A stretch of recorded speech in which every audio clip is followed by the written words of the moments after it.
Shalom, hari ini kita akan renungkan Injil Markus pasal 13 dan teksnya ayat 1 sampai 13. Dan sudah dibagi dua paragraf.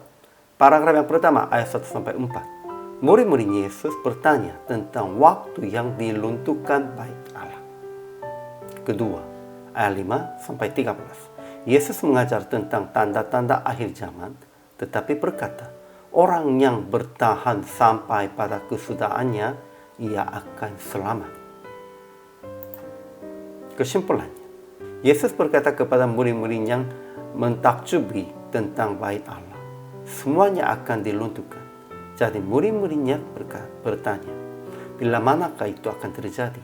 Menurut Yesus, hal yang Bait Allah dilunturkan itu salah satu tanda di antara tanda-tanda hari kesudahan secara politik, alami, dan rohani. Akan munculkan raja palsu, nabi palsu, dan pemimpin palsu. Dunia akan berperang karena berdusta mereka. Akan terjadi gempa bumi di berbagai tempat dan akan ada kelaparan. Orang percaya akan diserahkan oleh saudaranya, ayahnya, dan orang tuanya. Tetapi orang yang bertahan sampai pada kesudahannya akan diselamatkan.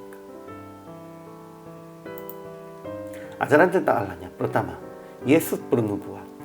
Kau lihat gedung-gedung yang hebat ini, tidak satu batu pun akan dibiarkan terletak di atas batu yang lain.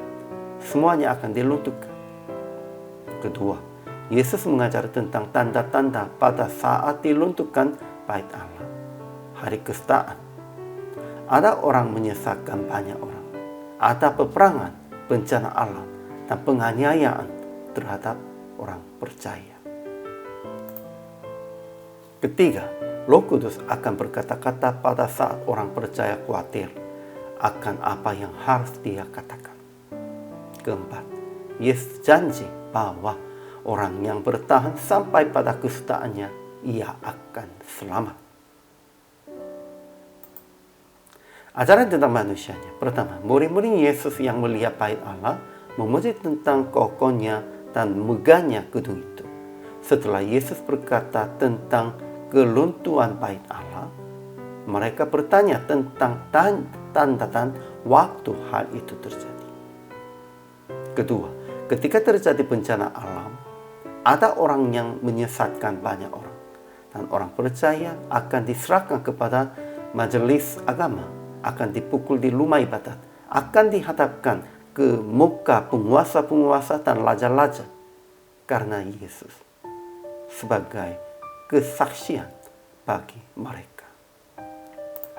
Ketiga, Injil harus diberitakan dahulu kepada semua bangsa sebelum hari kesudahan, dan mereka yang bertahan sampai pada kesudahan akan diselamatkan. Kemudian aplikasi hari ini. Pertama, jangan melihat yang indah, megah, kokoh secara dunia. Ingat, semuanya itu sia-sia dan akan dilunturkan. Sehingga kita hanya fokuskan kehendak Tuhan untuk menyelamatkan orang-orang. Sabar pun juga untuk menyelamatkan orang-orang. Kedua, kuatkan hati supaya mengatasi segala pencobaan dan penganiayaan dan tetap usaha akan memberitakan Injil kepada semua bangsa di dalam kesulitan itu. Ya, Yesus tetap menyelamatkan semua nyawanya, jiwanya. Kita juga harus fokuskan itu, sehingga harus memberitakan Injil kepada semua bangsa. Akhirnya praktek hari ini, mendukung doa untuk saudara-saudara seiman yang dalam penganiayaan di Indonesia dan di seluruh dunia. Kemudian, memberitakan Injil kepada salah satu orang yang belum mengenal Yesus. Kita sekalipun memberitakan Injil kepada satu orang pun, kalau kita semua orang percayanya sudah memberitakan satu orang, dua orang begitu, pasti akan diberitakan kepada semua bangsa. Yesus masih sabar dan menunggu pada saat itu. Kita harus melakukan itu. Hari ini juga selama melayani, Tuhan Yesus memberkati.